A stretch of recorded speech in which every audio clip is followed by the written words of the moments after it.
Des 6 personnes interpellées depuis le début de l'enquête, il n'en reste qu'une en garde à vue, un jeune homme de 23 ans qui vit à Vaux-en-Velin. Selon les enquêteurs, il serait le propriétaire du véhicule utilisé lors de la fusillade. Selon son avocat, il nie tous les faits qui lui sont reprochés. Il dit simplement qu'il lui arrivait d'utiliser le véhicule en question, dont on sait, puisque c'est avéré, que c'était le véhicule utilisé au moment de la fusillade.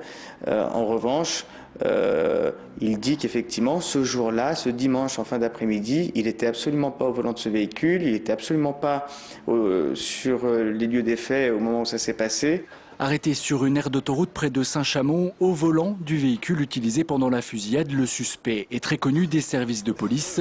Les enquêteurs soulignent également l'incohérence de son alibi. Son avocat lui dénonce une pression policière et politique intenable, mettant en cause notamment la venue du ministre de l'Intérieur à Lyon mardi dernier.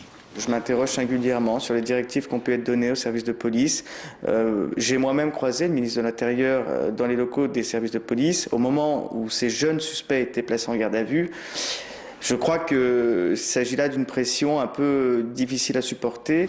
Le suspect devrait être présenté à un juge d'instruction demain matin. L'enquête, elle, se poursuit. La voiture, notamment, est examinée par les enquêteurs pour identifier d'éventuelles empreintes ADN.